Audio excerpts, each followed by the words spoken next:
¿Cómo están? Les comento. Bueno, ¿cómo están muchachos? Buenos días. Les saluda el profesor Francisco Mendoza. Bueno, el día de hoy vamos a tener el desarrollo del tema del primer civilismo y para poder desarrollar ese tema tenemos que retroceder un poquito en el tiempo. ¿Qué es lo que había sucedido previo a esto? Recuerden que de 1827 al 72 tenemos como desarrollo del gobierno peruano el llamado primer militarismo, donde el ejército es la institución más poderosa del país porque todos los gobernantes terminaron siendo militares. Ok, señor, yo lo tengo. Lo que me sale a mí en este caso, bueno, esto lo estoy haciendo por el contact center es de $41 por cada uno. Si lo hace por la página web, les ofrece.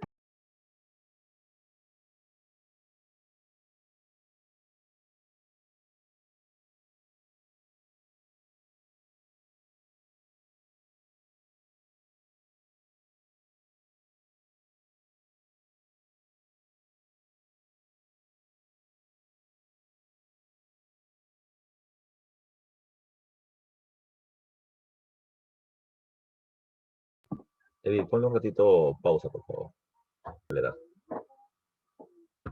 Ya, muchachos, le decía, entre el 27 y el 72 tenemos el gobierno de los militares y esto dividido en dos etapas, entre la etapa del caudillismo militar de 1827 al 45 y el periodo de la prosperidad falaz del 45 al 72. En el primer momento, no se olviden que hay una gran inestabilidad económica y política, sobre todo política, por los permanentes intentos de golpe de Estado.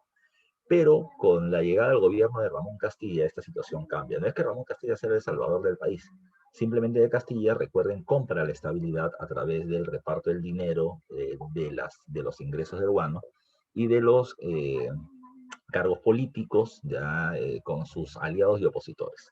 Castilla era un conservador, los opositores eran liberales, ellos no eran partidos políticos, eran grupos con diferentes intereses económicos y políticos, pero que querían llegar al gobierno para esto. Recuerden que la prosperidad hace referencia a los grandes ingresos económicos que tiene el Estado por la venta de guano. Y recuerden que estos altos ingresos van a terminar estando o van a terminar generando algunos problemas. Primero, el guano, recuerden que es un poderoso fertilizante cuyo principal comprador termina siendo Inglaterra, pero la demanda externa crece y los ingresos económicos del gobierno también. De 1845 en adelante, recuerden que la prosperidad generó crecimiento económico, pero fue falaz o falsa por tres motivos. Uno, amplió las brechas socioeconómicas entre ricos y pobres. Es decir, aquellos que tuvieron negocios ligados al guano, directa o indirectamente, se hicieron más ricos, mientras que el salario de la población no crecía. Y la cantidad de recursos que podían comprar con el salario que venían teniendo no terminó siendo suficiente para comprar alimentos que cada vez se hacían más caros. El pobre se hacía más pobre. Segundo, ya el Estado y los sectores empresariales no tuvieron una idea de industrializar al país, solamente tuvieron una economía de carácter rentista, ampliando sus haciendas, tecnificándolas o fundando bancos, pero no generando industria, que era lo que movía económicamente al mundo en la segunda mitad del siglo XIX. Y la prosperidad fue falaz porque cuando el precio del guano cayó, nuestra economía también terminó entrando en una profunda crisis, siendo el punto de quiebre la guerra contra España, que la pasada estamos observando. Recuerden que de 1862, en que los españoles tomaron las Islas Chincha, donde estaba la mayor cantidad de guano, hasta 1866, en que acaba la guerra, la cantidad de guano exportable del Perú terminó reduciéndose, aumentando el precio del guano en el exterior y generando un mercado para otro recurso, ya con características de fertilizante como el guano, aunque no de la misma calidad, pero que terminó, digamos, entrando en pelea. Ese recurso terminó siendo el salitre, ya el salitre. Ya el salitre, muchachos y muchachas, terminaba encontrándose en las costas de Antofagasta, en Bolivia, cuando aún tenía costa, y el sur del Perú entre Tarapacá y Arica. Este era explotado por empresarios chilenos aliados a la Casa Gibbs de Inglaterra, que había sido retirada del Perú en el segundo gobierno de Castilla para favorecer a los comerciantes peruanos del guano, a la Sociedad de Consignatarios Nacionales. Ahora, recuerden que el presidente Mariano Ignacio Prado, que había dado un golpe de Estado, que había derrotado a España y que era muy querido por la gente, terminó siendo odiado porque producto de la presencia del salitre, el precio del guano y la cantidad de exportación del guano cayó tremendamente.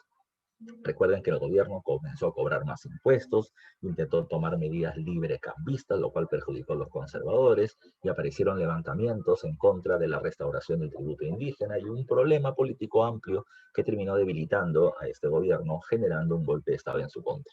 ¿Ya? Finalmente, José Balta, recuerden, el último presidente de ese periodo va a terminar teniendo a Nicolás de Piérola, ya un político muy popular en ese periodo, quien termina promoviendo la firma del contrato Dreyfus, y el contrato Dreyfus va a terminar estableciendo la venta monopólica del guano hacia el exterior.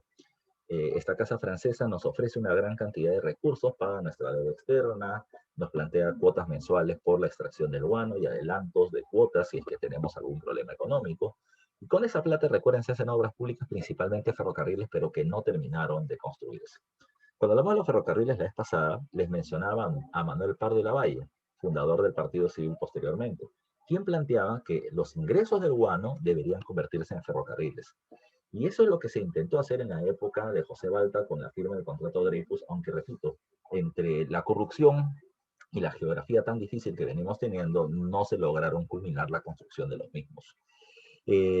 Los peruanos consignatarios, ya muy ricos ellos, como también te dije la clase pasada, se dieron cuenta que de nada importaba la riqueza que venían teniendo, porque si no tienen el poder político, con una sola ley los terminaban sacando del camino con respecto a sus negocios. Por eso mismo es que decidieron formar un partido político que es el Partido Civil, quien manda a las elecciones como presidente Manuel Pardo de Lavalle, que vence en las elecciones de 1872, pero un golpe de Estado por parte de 4 coroneles del ejército, los hermanos Gutiérrez, intentó frenar el ingreso de Pardo al poder. Los militares no quieren perder el gobierno después de 45 años y eso va a terminar generando tremendo problema. Como también te comenté al final de la clase pasada, la población no soportó eso. El Partido Civil organizó a una masa popular que se acercó al centro de Lima y terminaron entrando a Palacio, asesinando a los hermanos Gutiérrez y poniendo fin al primer militarismo con la defensa del voto popular. Para 1872 comienza lo que está acá en el título, el primer civilismo, que tiene 7 años de desarrollo hasta 1879. El primer gobernante de ese periodo es Manuel Pardo de Lavalle, quien va a gobernar entre 1872 y 76, y luego encontramos a Mariano Ignacio Prado, que gobernará de 1876 a 1879. Antes de comenzar a hablar de los gobernantes, ya hay que ver qué es el Partido Civil. El Partido Civil, y vamos a verlo acá cuando hablamos de sus características, termina siendo el partido que representa los intereses de la oligarquía nacional. Entonces, comencemos con esta palabra. ¿Qué es una oligarquía? Oligo significa pequeño, un grupo, ya un grupo. Arquía significa gobierno. Entonces, cuando hablamos de la oligarquía, estamos hablando del gobierno de un grupo reducido de personas, ¿ya? Esa es oligarquía. Estamos hablando del gobierno de un grupo reducido de personas de gran poder económico y gran poder político, ¿ya? Esa es la oligarquía nacional, ¿ya? Esa es la oligarquía nacional. Ahora, cuando hablamos de la oligarquía, muchachos y muchachas, recuerden, ¿quién era ese pequeño grupo? ¿Qué intereses tenían? ¿Qué negocios tenían? ¿Por qué eran tan poderosos? Ellos principalmente, como le estoy poniendo a coma seguida, nada más dice, eran principalmente ¿quiénes? Los ex consignatarios peruanos del guano, que se habían visto perjudicados con la firma del contrato de Dreyfus que los sacó fuera del negocio. Ese grupo, que además también tenía a los grandes hacendadores o dueños de tierras en el norte, que también venía teniendo a dueños de bancos, a dueños de medios de comunicación, como el diario El Comercio de la época, etcétera, ya ese pequeño grupo de gente muy adinerada es la que termina representándose, o es la que termina presentándose al poder político con el nombre del Partido Civil. El Partido Civil, como dice acá, es el primer partido político moderno del Perú. ¿A qué me refiero con eso? Antes no habían partidos políticos. Cuando hablamos de los militares, liberales o conservadores, esos terminaban siendo grupos, ya grupos que venían teniendo intereses políticos económicos, pero no existía un partido liberal o un partido conservador. Simplemente eran dos grupos que tenían intereses diferentes, pero no venían teniendo un partido con una denominación y una organización. ¿Ok? No te olvides de eso.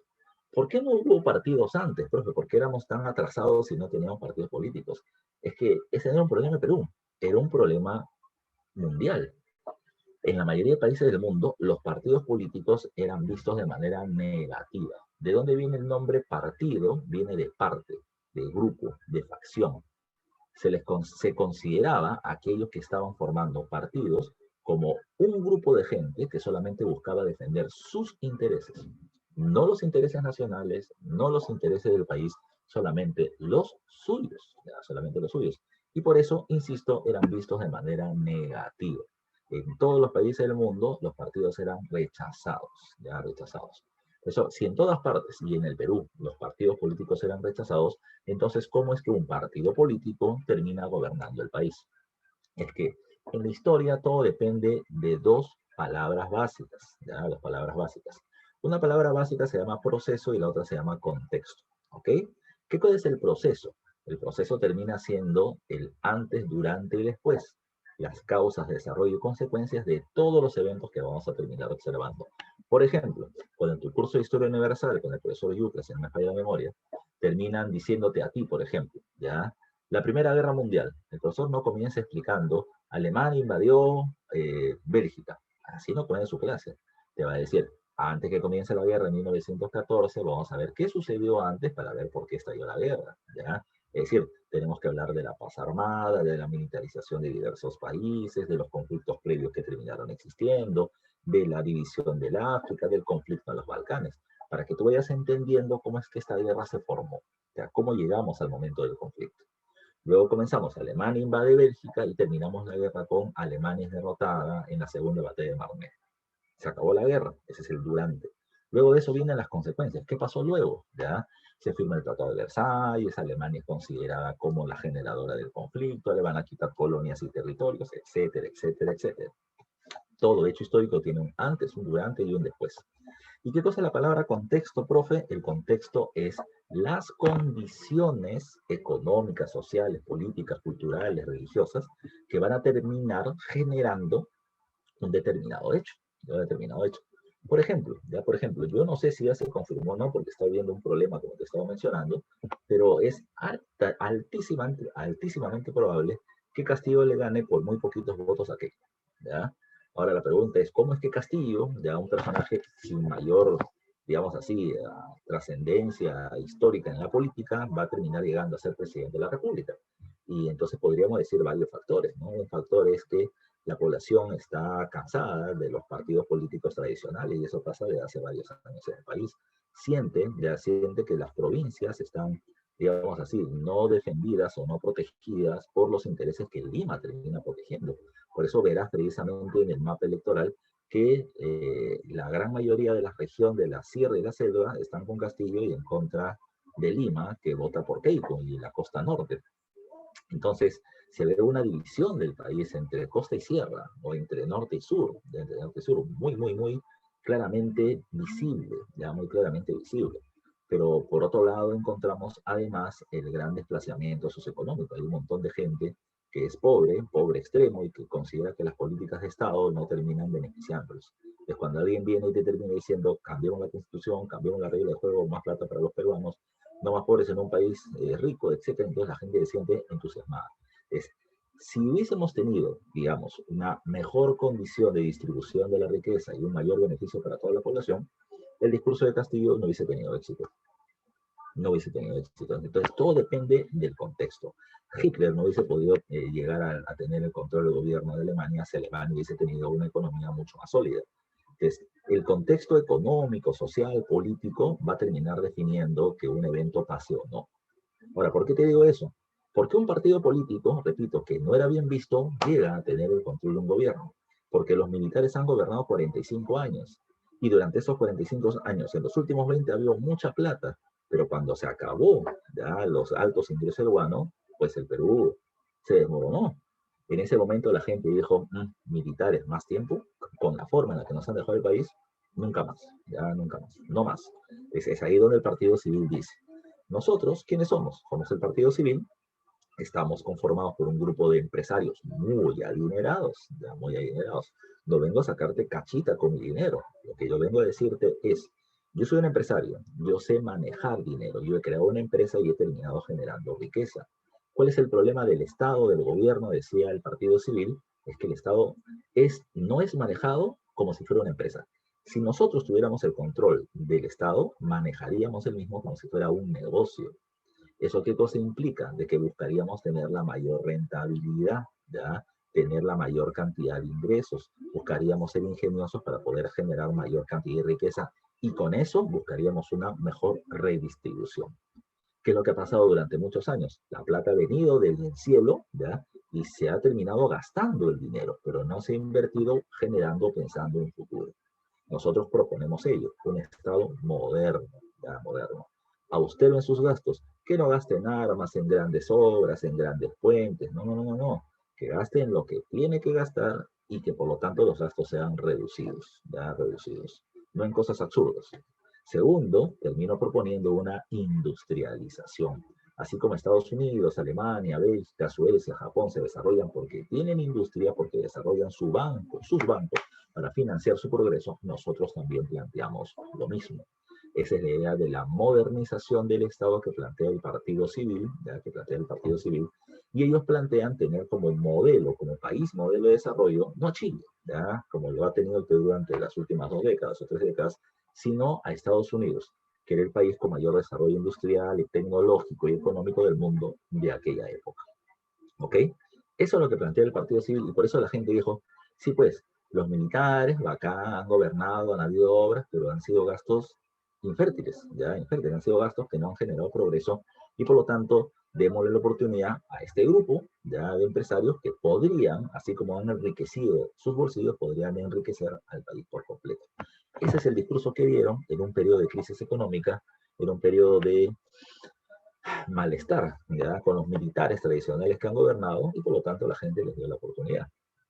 Ahora, no te olvides, cuando el partido civil, el partido de los empresarios llegó al gobierno, este gobierno va a terminar beneficiando a los empresarios, ¿ya? Con leyes a su favor y medidas que ya vamos a ir viendo por qué te las menciono. El otro factor importante es el contexto. ¿Qué pasa dentro del Perú y qué pasa fuera del Perú que permite el gobierno del partido civil o que no permite que haga lo que ellos quieren? Primero, ya te dije el interno. Venimos de un gobierno militar con mucha plata, pero ya no hay tantos ingresos por la presencia del salitre como competidor del guano, ¿ya? Por eso es que los militares entran, digamos así, en falta de cariño por parte de la población y los militares, ¿ya? Y los civiles van a terminar teniendo cada vez un mayor respaldo, ¿ya? Por otro lado, ¿qué pasa a nivel internacional? El partido civil, insisto, y esto lo dice mucho una historiadora peruana, llamada Carmen McKeown, que terminó estudiando en Inglaterra, ¿ya? Carmen McKeown nos termina diciendo que Manuel Pardo y Lavalle termina siendo uno de los hombres importantes que ha terminado teniendo en nuestra historia, porque terminó formando un partido político moderno, porque terminó buscando el desarrollo de todos los peruanos en base a un crecimiento moderno, industrial, tecnológico, etcétera, financiero. Y se le acusa mucho a ella de ser demasiado enamorada del Partido Civil y de Manuel Pardo de Lavalle en particular. Pero una cosa es, y eso hay que tomarlo muy en cuenta para lo que se nos viene, ¿ya? Haya sido con Keiko o con Castillo. Lo que se nos viene es complicado. ¿Por qué? Porque el Perú fue, es y será por mucho tiempo más un país exportador de materias primas, ¿ya? Un país exportador de recursos naturales. No es un país industrializado, no es un país que venda tecnología, no es un país que venda conocimientos. Lamentablemente no lo somos. Entonces, ¿qué está pasando? Vamos a ponerlo en la actualidad nada más.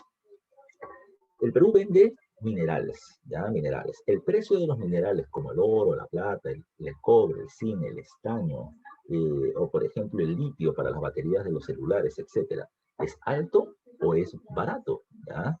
Alguien, a ver si alguien sabe, si alguien escucha información, ¿ya?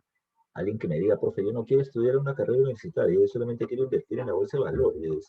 Es un buen negocio, ¿verdad? Pero para eso tienes que saber cuáles son los negocios que se vienen moviendo. En el caso de los metales, el Perú es un país que tiene todos los metales vendibles habidos y por haber. Y el precio de los metales ahora, a pesar de la crisis económica internacional, están altísimos, altísimos. Y las ganancias de las empresas son muy altas y el Estado puede terminar cobrando un fuerte interés o impuesto por ello. Bacán. Pero hay otros negocios que se han visto muy afectados. Un negocio que mueve muchísima plata en el Perú, y es por lo que me estaba demorando hace un rato, es el tema del turismo. ¿Ya? Sin duda, el turismo, ¿ya? El turismo. Pero el turismo está muy paralizado. ¿Por qué? Uno, porque los viajes desde el exterior hacia el Perú están muy reducidos. Segundo, además, y no hay que olvidarlo, es porque también se me van las palabras, porque el mercado interno para el turismo está reducido porque no están abiertos los museos, no están abiertas las iglesias, no están abiertos muchos negocios, el turismo culinario está muy limitado por todas las limitaciones que viene teniendo el COVID. Entonces, ese contexto internacional perjudica a una gran cantidad de empresas y de puestos de trabajo. Entonces, lo que pasa en el mundo nos afecta. Ahora, profe, ¿y eso qué tiene que ver con el Partido Civil? Tiene que ver mucho. Pardo llega al gobierno en 1872 y solamente meses después se produce en los Estados Unidos esto conocido con el nombre de el Gran Pánico de 1873. ¿Qué es el Gran Pánico? A ver, si alguien me dice, ya, si alguien me dice acá, por favor, en el chat, o si abres tu micro, bacán, ¿cómo se llama la bolsa de valores ya de los Estados Unidos? A ver, ya, dato básico, ¿cómo se llama el lugar donde se produce el intercambio de valores o la bolsa de valores de los Estados Unidos? A ver, escribe en el chat, facilito, ¿eh? Muy facilito porque en 1929 sufre una caída aparatosa llamada por el nombre del crack, ¿ya? ¿Alguien recuerda dónde se produce o dónde está la bolsa de valores de los Estados Unidos, donde se manejan todos sus negocios industriales, empresariales? Nadie, uy, están perdidos. Ya, miren, la bolsa de valores se llama la bolsa de valores de Nueva York o también se llama la bolsa de valores de Wall Street, ¿ya? ¿Qué pasó? ¿Ya? ¿Qué pasó? A ver, ahí le estaban respondiendo, ahí alguien terminó respondiendo. Ya, New York, ya le estaba planteando su compañera. Entonces, mira tú, en el caso de la bolsa de Nueva York, se conoce que en 1929 tuvo una profunda caída que generó una crisis mundial y es uno de los antecedentes de la Segunda Guerra Mundial. Para 1873, ¿qué pasó? En Estados Unidos había un fuerte proceso industrializador. La aplicación de la ciencia terminó generando el desarrollo de una mejor tecnología para la industrialización de este país. Pero lo que tiene que tomar en cuenta es que no todas las empresas terminaron comprando la tecnología o las maquinarias procedentes de la industrialización. Esas maquinarias, esa tecnología solamente la podía comprar gente o empresas con mucho dinero. Entonces, empresas que compraron esas máquinas mejoraron ya su cantidad y calidad de producción y redujeron sus costos de producción porque tenían que pagar menos trabajadores, porque la productividad era mucho mayor. Pues, ¿qué pasó? ¿Ya qué pasó? Como sus precios de los productos al venderlos en el mercado bajaron, hay que tomar en cuenta que muchas otras empresas no podían comprar esa tecnología. Y al no poder comprar esa tecnología, sus productos eran muy caros en comparación a las otras industrias. Consecuencia, aquel que no pudo competir en el precio, se fue a la quiebra. ¿Ya? Antes de 1873, lo que tú terminabas viendo eso era que pequeñas y medianas empresas iban derrumbándose, quebrándose porque no podían competir con las grandes. En 1873, la crisis económica llamada el Gran Pánico en los Estados Unidos es precisamente por eso, por la quiebra de una inmensa cantidad de pequeñas y medianas industrias. Consecuencia de ello es que del 73 en adelante hay una recomposición de la economía de los Estados Unidos. Las empresas más grandes, ¿qué lo que hicieron? Absorbieron a las empresas medianas y pequeñas que quedaron con vida, formándose monopolios. Una sola empresa vendiendo un solo producto a nivel nacional. Profe, ¿hubo algún monopolio real en los Estados Unidos? Sí, la Standard Oil of New Jersey, que terminaba produciendo combustibles. Y por otro lado, encontramos pequeñas y medianas empresas que no terminaron desapareciendo, pero que se terminaron fusionando entre ellas para poder mantenerse en pie. Esas van a terminar intentando enfrentarse a los monopolios. En el paso del tiempo, ¿qué sucedió? En los próximos 5 o 6 años, la economía de los Estados Unidos, terminó generando dos tipos de formaciones empresariales. Monopolios, una sola empresa manejando el mercado a nivel nacional, u oligopolios, un pequeño grupo de empresas que manejan determinado negocio. Entonces, esa recomposición que pasó mientras que la economía de los Estados Unidos se iba recomponiendo y su situación económica iba mejorando, en ese lapso de 5 o 6 años, las importaciones, la compra de productos desde el exterior de los Estados Unidos, ¡pah!, terminó cayendo. Y como terminó cayendo, nuestras exportaciones terminaron bajando. Si el Perú, exportador de materias primas, no exporta mucho, sus ganancias bajan, y por más que el Partido Civil quiera hacer una serie de cambios, no lo puede hacer, porque no hay plata. Mientras no haya plata, no vas a poder hacer muchas cosas, ¿ya? Yo siempre les pongo este ejemplo, ya te lo he dicho antes. Durante la pandemia, sobre todo en la primera etapa del año pasado, teníamos mucho tiempo libre, ya mucho tiempo libre. Entonces, ¿tú qué hacías? Y a mí me pasaba, ¿no? Ya mucho tiempo libre, me echaba, me ponía a pensar, pucha, ¿qué hago? Ya, entonces te ponías a alucinar, ya, pucha, me gustaría hacer este negocio, este negocio, este negocio, este negocio. Entonces, en mi mente yo ya terminaba teniendo varios negocios y muy exitosos, pero no podía aplicarlos porque no tengo plata para abrir el negocio. Entonces, buenas ideas, poca plata, ya poca plata. Es todo lo contrario lo que sucedía en otros casos. Hay gente que viene teniendo mucha plata y nada de ideas. Si lo quieres relacionar con el Perú, eso es la época de la prosperidad falaz. Mucho dinero por la venta urbana y pocas ideas de desarrollo. Solamente gastaron en productos de lujo, pero no en un proyecto nacional. El Partido Civil viene teniendo una idea de proyecto de desarrollo nacional, pero ya no tiene la época del dinero de la época urbana. Son dos realidades totalmente diferentes. Y eso es lo que va a terminar pasando en este contexto, repito. Mientras que el Partido Civil gobernó, lamentablemente para ellos, el contexto internacional no favorecía las exportaciones, no favorecía tener más ingresos para el país. Entonces, muchas de estas ideas se quedaron en eso, en buenas ideas, en buenas intenciones, pero irrealizables por la falta de recursos económicos. Cuando Pardo llega al gobierno, después del asesinato de los hermanos Gutiérrez, lo primero que él piensa es esto: los militares, sin que yo gobierne, ya me quisieron sacar, ya me quisieron sacar. Entonces, ¿qué es lo que debo evitar? Que ellos intenten sacarme del gobierno.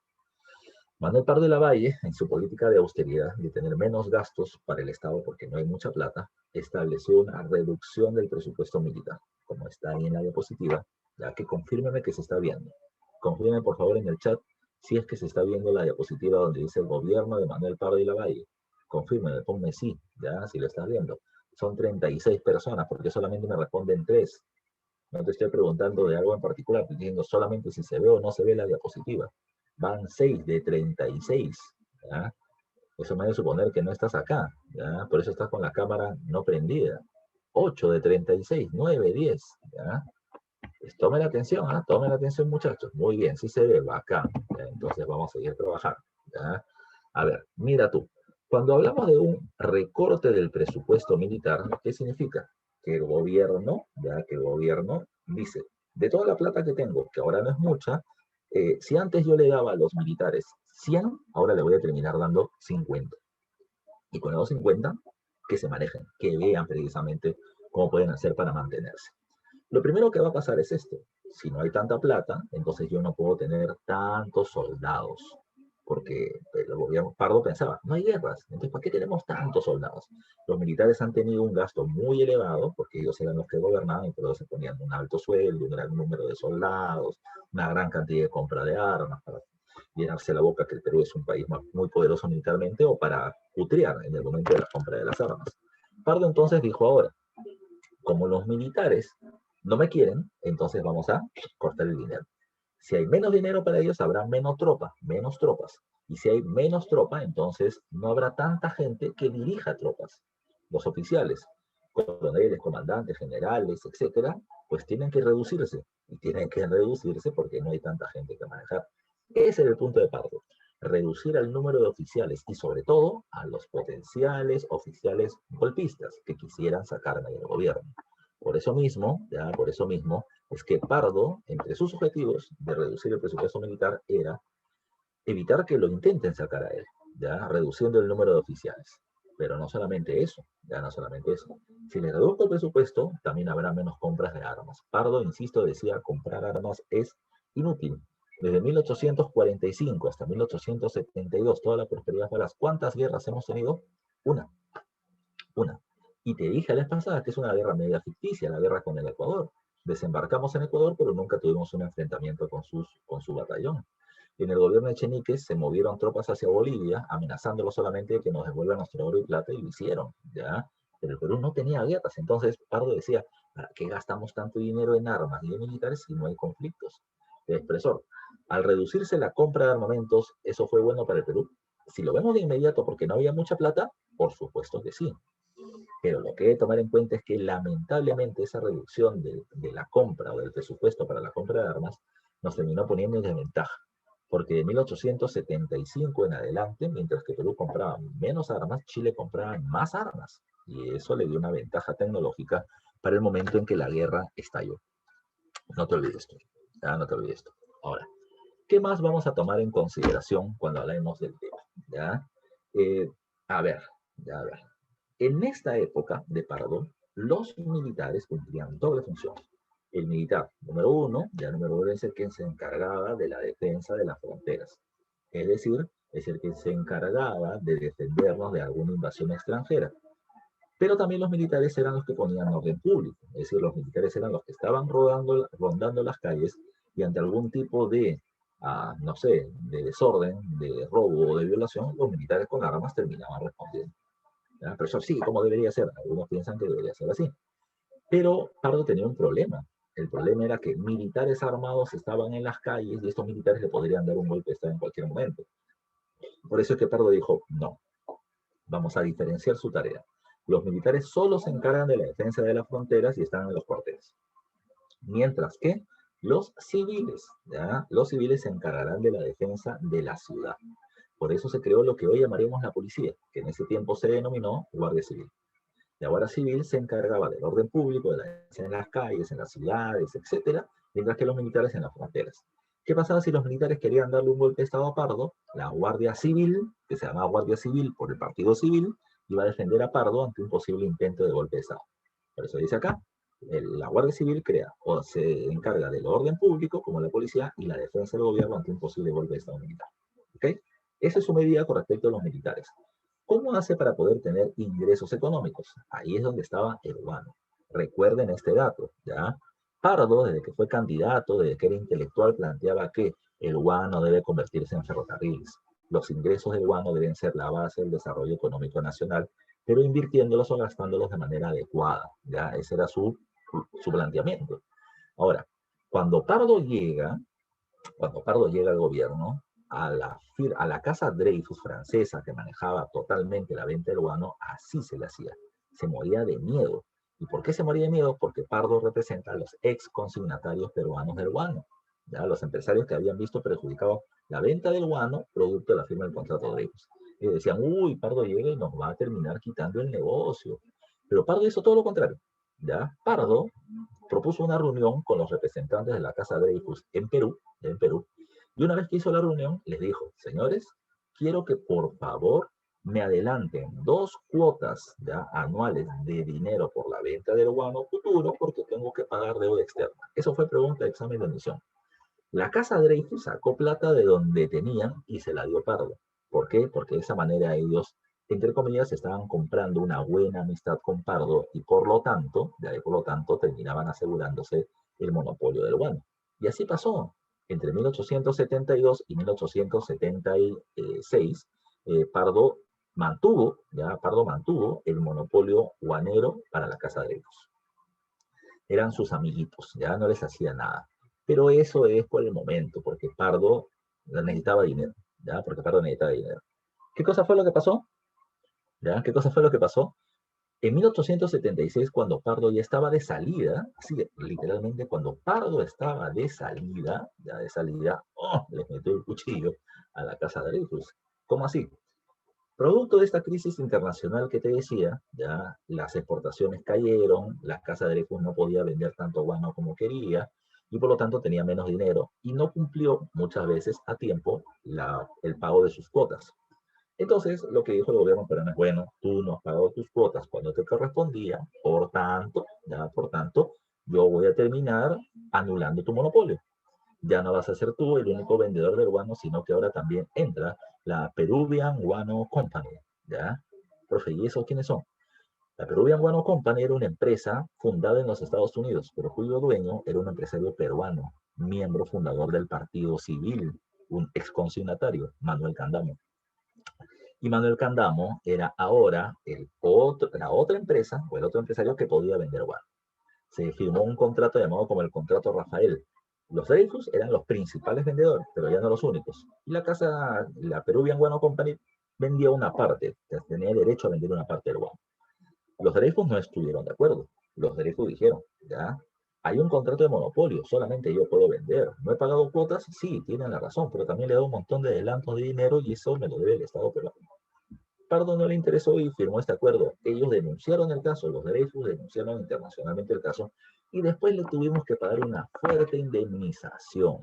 Así que tengan mucho cuidado con este vendehumo de que voy a terminar estatizando ya los medios como la minería, como el petróleo, como los recursos básicos para el país. Porque cada vez que lo hemos hecho, porque no es la primera vez que se piensa hacer, al final se hizo, se terminó teniendo una muy mala organización de esas empresas y los ingresos económicos terminaron siendo reducidos. Peor, se tuvo que pagar fuertes multas e indemnizaciones a las empresas perjudicadas. Así que esa vaina yo no me la trago. Buena intención, malos resultados. Malos resultados. Velasco es una de esas propuestas. Pero bueno, ya iremos viendo. Espero yo que le vaya muy bien a Castillo porque todos somos parte de este país. Ojalá tenga no sé, la finura de poder manejar la situación, que tenga buenos asesores, que esperemos le vaya bien porque es para todos nosotros. Bueno, en el caso del salitre, ya en el caso del salitre era el otro gran negocio, repito. ¿Qué cosa era el salitre? El salitre terminaba sirviendo como fertilizante, no de tan buena calidad como el guano, pero servía. Y el salitre combinado con la pólvora servía para poder hacer municiones. Esa es la parte importante. ¿Por qué? Mira la fecha en la que Pardo llega al gobierno, 1872. Dime tú, pregunta de matemática básica. ¿Cuál es el año antes de 1872? ¿Ya? Ahí también una pregunta así de, profe, esa pregunta es estúpida, ¿ya? No confías en mi calidad intelectual. Tú dime nomás la respuesta. ¿Cuál es el año previo a 1872? ¿Ya? Dime, ¿cuál es el año previo a 1872? 36 personas, ¿ya? Y no me pueden decir cuál es el año previo a 1872. ¿Dos personas nomás me están respondiendo? ¿Dos personas saben restar? ¿Cuál es el año previo a 1872? ¿Ya? Cuatro personas, cinco personas que saben restar. ¿Los demás qué pasó? 1871, pues, profe. Claro, pues es una pregunta recontra Monse, ¿ya? Por eso, ¿y por qué me haces una pregunta tan Monse? Por una cuestión bien simple, ya, bien simple. A ver, vamos a ver si lo sacas con historia universal, porque ese tema lo has hecho este año. En 1871 nace un país. A ver, ¿alguien se acuerda qué país europeo? Ya, te le estoy acercando más. ¿Qué país europeo nace? Ya, nace, se unifica en ese año. A ver si alguien recuerda. A ver, una persona me está respondiendo. Dos personas me están respondiendo. Tres, ¿ya? A ver, más. Tres personas solamente recuerdan y la respuesta es Alemania. Como le están poniendo muy bien. Gracias, muchachos, por su participación. 1871 nace Alemania y Alemania hay que tenerle mucho cuidado. Cuando Alemania nace con un gran desarrollo industrial y tecnológico, pero le faltan mercados para vender sus productos. Así que comienza a armarse y amenaza a Inglaterra con un nuevo reparto del mundo si no lo atacará. Inglaterra también tuvo que armarse para defender sus mercados y colonias, y varios países se ponen del lado de uno u otro bando formándose bloques, la Triple Entente, la Triple Alianza, y el mundo estuvo al borde de la guerra con grandes gastos militares para su preparación para un futuro conflicto. Eso es lo que encontramos durante este periodo. Durante este periodo. ¿Qué pasó? Como los países se venían armando, requería municiones y el salitre era un buen producto necesario para ese contexto. ¿Quién explotaba el salitre de Antofagasta en Bolivia y Arica, Tarapacá en Perú? Lo hacían empresarios chilenos, ya con alianza con la casa Gibbs, ya con la casa Gibbs inglesa. ¿Ok? No te olvides tú, ya. Entonces, ¿qué pasó a continuación? Pardo de Lavalle, repito, líder del Partido Civil y el Partido Civil representante de los grandes empresarios nacionales, ¿qué hizo? Pardo dijo, ahí está el negocio, es salitre. Así que, por lo tanto, lo que hizo el gobierno fue el estanco de las salitreras. ¿Qué significa estanco? Que el Estado se hace dueño absoluto de un recurso natural. Todos los lugares donde se extrae salitre en el Perú ahora le pertenecían al Estado peruano. Todos, ya todos. Entonces, ¿qué cosa fue lo que hizo el gobierno? Los empresarios extranjeros que estaban explotando el salitre lo seguirán haciendo, ¿ya? No se les va a terminar diciendo que no vengan, sigan trabajando acá. Pero ahora yo soy el dueño de esta mina donde extrae salitre y me tienes que pagar. Ya no 25 que me pagabas antes, ahora me pagas 40, ¿ya? Porque yo estoy poniendo las nuevas condiciones. Y los empresarios extranjeros que estaban ganando plata no les quedó otra más que aceptar. Pero lo que también hizo Pardo es no solamente subir las cuotas de concesión a las empresas extranjeras, sino que además, y esa es la parte más importante, permite que empresarios peruanos se metan al negocio del salitre, porque este partido defiende a estos empresarios. La segunda medida fue más agresiva, la nacionalización de las salitreras. ¿Qué significa eso, profe?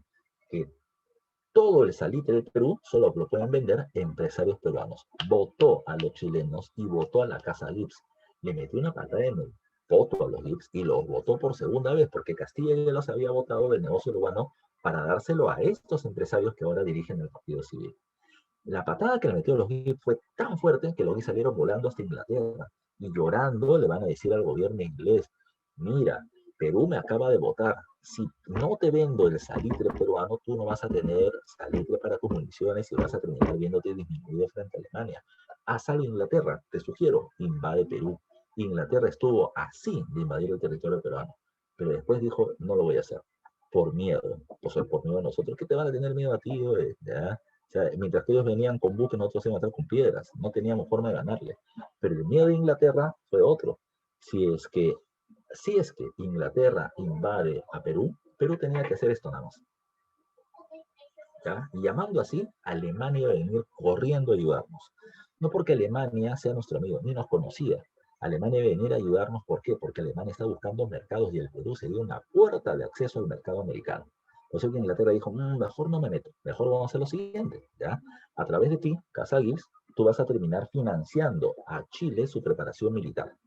Chile se expandirá hacia el norte, ya hacia el norte, porque ellos quieren expandirse, y tomarán las costas de Bolivia, la costa sur del Perú, tendrán el salitre y me lo venderán solo a mí. Con eso se establece una consolidación de la alianza entre Inglaterra y Chile a través de la Casa Gibbs por estas medidas que el gobierno peruano fue tomando. No te olvides, ¿eh? El gobierno peruano, dirigido por empresarios del Partido Civil, favoreció a sus empresarios metiéndolos al negocio del salitre. Y acá me dice otra más, dice, el Estado apoyó el ingreso de empresarios peruanos a la explotación salitrera en Perú y en Bolivia. ¿Y en Bolivia cómo? Te explico, para eso vemos la siguiente diapositiva. 1872, un año antes. Bolivia tiene costa, o tenía costa en ese momento, pero su costa era muy angostita, ¿ya? Porque el territorio boliviano es un territorio altiplánico. Nosotros ya de eso hemos hablado antes, pero vamos a recordar. Bolivia tenía una costa así y acá venía su territorio. Muy diferente al nuestro, que es así, ¿ya? Es así, inclinado, ¿ya? Ellos tienen un cerro vertical, si lo queremos llamar así. En la costa, en Antofagasta, en Mejillones, en Cobija, en Tarija, Bolivia tiene muy poca cantidad de población. Cuando los empresarios chilenos comienzan a explotar el salitre de las costas de Bolivia, llevan ingenieros, ¿ya? Y llevan trabajadores también consigo a ese espacio, digamos así, poblando prácticamente los territorios. No estaban vacíos, pero tenían poca gente.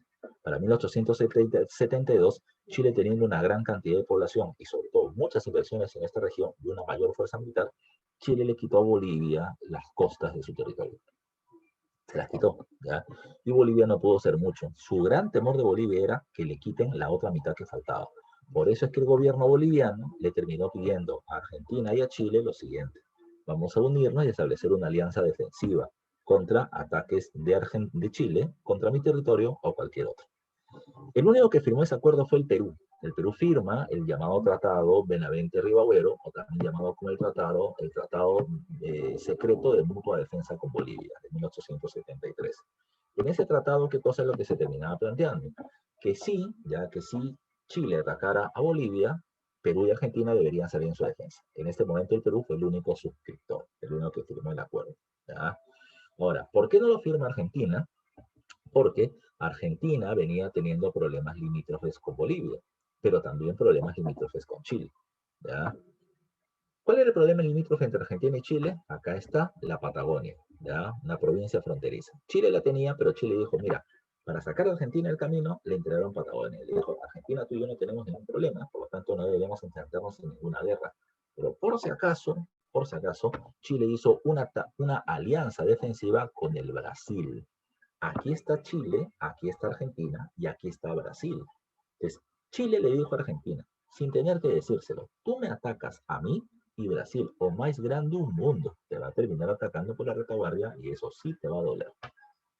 Entonces, Argentina decidió no meterse en ningún tipo de conflicto. Le dijo a Bolivia, por si acaso yo no voy a firmar el acuerdo contigo porque tú y yo tenemos problemas limítrofes, y con Chile no quiero ganarme problemas. Así que solo Perú y Bolivia firmaron el tratado de mutua defensa. Ahora, Perú no fue tonto tampoco, Perú no lo hizo de gratis. En los próximos años, en 1875, el gobierno peruano le dice al boliviano, oye, tú tienes problemas con Chile, tienes miedo que te termine atacando. ¿Y quién explota tu salitre? Los chilenos. ¿Ya? ¿Quiénes son tus amigos? Yo, los peruanos. Entonces permítame a mí, los peruanos, entrar también a poder extraer y vender el salitre de tu territorio. Y Bolivia dijo, ok, hagámoslo. Y así sucedió. ¿Ya? Y así sucedió. Lo que va a terminar pasando a continuación, muchachos y muchachas, es eso, que el salitre, ya que el salitre, ahora lo explotan en Bolivia, peruanos, empresarios peruanos defendidos por el Partido Civil y empresarios chilenos defendidos por su gobierno. Entonces los chilenos están viendo algo, cómo es que los empresarios peruanos van ganando cada vez más espacio, ¿ya? Le han quitado el negocio del salitre a los chilenos en Perú y ahora están compitiendo con ellos en Bolivia. Se odian mutuamente estos dos grupos empresariales y ese es uno de los motivos para la guerra. Otra más, en la reforma educativa se establece esto, el Reglamento General de Educación Pública. El gobierno de Manuel Pardo de Lavalle va a terminar prometiendo educación primaria gratuita para hombres y mujeres de primer a sexto grado, ¿ya? Lamentablemente no hubo mucho dinero por lo que te estoy contando y por lo tanto solamente pudo financiar primer y segundo grado, construyendo colegios en diversas ciudades de los diferentes departamentos del país, pero no en las provincias y menos en la zona del campo. Donde sí se terminó construyendo colegios aparte de las principales ciudades es en algunas provincias de la costa. ¿Por qué? Porque ahí el Partido Civil tenía a su grupo más poderoso que eran los hacendados. ¿Qué es lo que se buscaba con esta medida de no darle educación a todos? ¿Ya? Lo que se buscaba con dar educación en los dos primeros grados de primaria era que la gente aprenda a leer, escribir y operaciones matemáticas básicas. Pero al reducir a solamente un grupo de ciudades y de pueblos este acceso a la educación, terminaba excluyendo o terminaba teniendo como objetivo excluir a los analfabetos, que en su mayoría eran indígenas, quechua hablantes y rurales, que eran la mayoría de la población y por lo tanto siempre definían las elecciones. Lo que el Partido Civil costeño quiere es que los electores sean costeños y voten por el Partido Civil. ¿Ya? Ese era el plan a futuro. Por otro lado, no te olvides que el Perú en el virreinato había sido un país minero, pero que durante la República no habíamos aprovechado muy bien ese sistema porque el mercurio se había agotado y no podíamos terminar purificando los metales. Entonces, se terminó mencionando que en los últimos años, producto del desarrollo industrial, ya no era necesario el mercurio como única fuente de purificación, habían otros mecanismos, así que se podía explotar la minería peruana. Solamente había un problema, necesitamos ingenieros de minas. ¿Dónde había ingenieros de minas? Lo sabía, pero en en Estados Unidos, en Europa, en el Asia, acá no. Y traerlos era muy costoso porque eran muy escasos. Entonces se dijo, ¿y por qué no terminamos fundando un colegio de ingenieros de minas? De tal manera que para eso se terminó creando la Escuela de Ingenieros Civiles y de Minas, ¿ya? Que hoy vendría a ser la UNI en el año 1876. ¿Ya? Esta escuela de ingenieros civiles y de minas tenía eso para, repito, fundar ingenieros de minas o para formar ingenieros de minas y para formar ingenieros civiles. Por eso el ingeniero civil, ¿para qué? Para poder hacer caminos, puentes, carreteras que me lleven hacia esas minas alejadas. El polaco Eduardo de Havish va a terminar siendo el primer director de este centro de estudios que mucho más adelante, más de 70 años, se va a convertir en una universidad, la Universidad Nacional de Ingeniería, muestra ahí en su escudo. Por otro lado, la Escuela de Ingenieros Agrarios también se va a terminar creando, que hoy vendría a ser la Universidad Agraria de La Molina para mejorar la tecnificación de las haciendas. Y en la Universidad de San Marcos se van a terminar creando la Facultad de Administración, ¿ya? De Ciencias Administrativas. Ciencias administrativas, ¿para qué? No para que la gente estudie para tener su negocio propio, sino para que se terminen preparando funcionarios que puedan administrar los pocos recursos económicos que tiene el Estado peruano. Y la Facultad de Ciencias Políticas se encargaría de eh, mejorar o de preparar a personas que trabajen en política. No personas que te floreen, sino personas que conozcan la forma en la que trabaja el Estado, la burocracia, las instituciones, y en base a eso se terminen moviendo. ¿Ok? Un último punto en el aspecto cultural. Por acá hay un dato importante. Se establece el primer censo estatal de la República. ¿Por qué digo censo estatal? Porque antes se sabía cuánta cantidad de personas vivían en el país, porque ese censo lo hacía la iglesia, con la cantidad de nacidos, partidas de función, o además de eso con las partidas de primera comunión. Ahí podíamos saber cuánta gente había. Pero la primera vez que el gobierno hace un censo sin que se meta la iglesia es precisamente con el gobierno de Pardo. Finalmente se hacen algunas publicaciones importantes, ya como el Perú, del italiano Antonio Raimondi, profesor de la Universidad de San Marcos, que ve temas de biología, de zoología, de botánica, de hidrología, de mineralogía, importante él con sus dibujos o acuarelas de la época. Pero más conocido, Ricardo Palma, el bibliotecario mendigo, con las tradiciones peruanas que hablan precisamente de cuestiones tradicionales de la época colonial. Pardo acaba su gobierno sin pena ni gloria, con muchas buenas ideas, pero con pocas acciones porque no había dinero. Cuando acaba su gobierno, dentro del Partido Civil se promueve la candidatura de Mariano Ignacio Prado, quien había vencido a España antes en la guerra y que había salido por la crisis económica. Y Prado asume por segunda vez la presidencia de la República. Lamentablemente para él, la crisis económica internacional continuaba. Por lo tanto, se cobraron nuevos impuestos a la minería que se estaba comenzando a reactivar y frenó su crecimiento. Impuestos como la contribución personal, que era nuevamente el tributo indígena y que también terminó generando protestas sociales, protestas sociales. Pero no solamente sociales en las calles por los impuestos, sino también protestas políticas. Hubo un evento particular, el motín o el incidente del Talismán. El Talismán era un barco inglés, ¿ya? Que se puso en el puerto del Callao, un barco de guerra. Y cuando se puso frente a nosotros, toda la gente dijo, nos están amenazando, Inglaterra quiere una guerra con nosotros. Se le decía al gobierno de Prado, atácalo ese desgraciado. Estaba amenazando nuestra soberanía, pero Prado temeroso no lo hizo. La gente de Nicolás de Piérola tomó el Huáscar, el barco de guerra, y persiguió a este barco inglés y lo botó del Perú. De tal manera que los pirolistas terminaban quedando como los machos que defendieron la patria y Prado como el cobarde que no hizo mucho. Por otro lado, tomando en cuenta ese envión de beneficio, Prado, los pirolistas van a terminar realizando un intento de golpe de Estado llamado como el motín de Santa Catalina contra un gobierno de Prado debilitado. Pero no le fue bien. ¿Ya? Este intento de golpe de Estado se frustró y Prado quedó en el gobierno, aunque con una imagen bastante golpeada y una crisis económica muy dura. Finalmente, Prado va a ser presidente cuando se inicia la guerra contra Chile. Y varios de ustedes, espero, recuerden que Prado se va en plena guerra. ¿Por qué?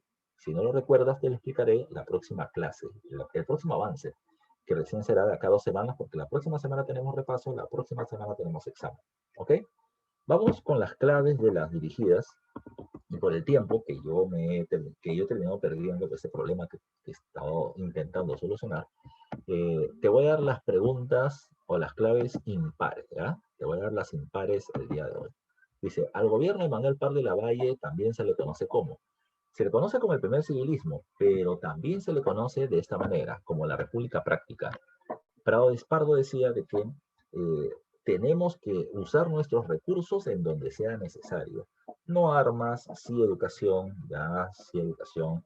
No más militares, sí ferrocarriles. Entonces, por lo tanto, esa era la cuestión práctica de la modernización del país, ¿ya? Dice acá, 3. En la República Peruana del siglo XIX estableció la obligatoriedad y gratuidad de la educación primaria, ¿ya? Eso lo hizo Manuel Pardo de Lavalle, aunque, repito, no se pudo establecer a nivel nacional por la falta de dinero.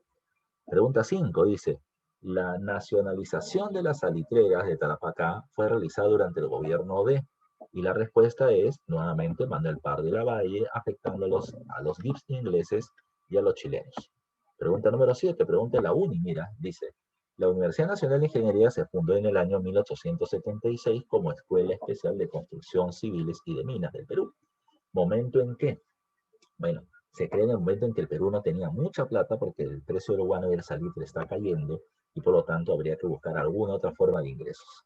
Entonces, la mejor clave es la A, cuando los ingresos en la exportación del guano disminuían inexorablemente, sin forma de volver a tener crecimiento. Y pregunta número 9 dice acá, te voy a la 9 y la 10, ¿ya?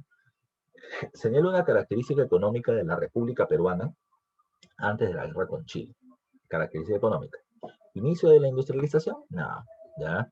¿Exitosa política ferrocarrilera? No, porque se habían construido ferrocarriles, pero a mitad de camino, nada más, porque ni se terminaron. Dependencia del bueno del salitre, dependíamos mucho de los fertilizantes, aunque ya no estaban dando los mismos precios de antes. Cancelación de la deuda externa, seguíamos pagando deuda externa. adopción de una política proteccionista, no, al contrario, queríamos ser más abiertos para poder tener más negocios, pero no terminó siendo la mejor de las condiciones. La mejor clave termina siendo la C, como por acá me ha terminado respondiendo Ato, muy bien Ato, ya muy participativo. Y la última dice, Argentina no firmó el tratado defensivo entre Perú y Bolivia del 73 por temor a una alianza entre Chile y quién. ¿Cuál era el temor de Argentina? Que si tenía una guerra contra Chile, ¿quién se podía meter contra él? A ver, una respuesta, una más, tres respuestas. Muy bien, muchachos, ¿ya? Y la respuesta es la E, Brasil, ¿ya? Brasil. Así que, por lo tanto, eso es lo que hoy tenemos que ver. Y nos vamos a la aula virtual para que resuelvas tu examen, ¿ok?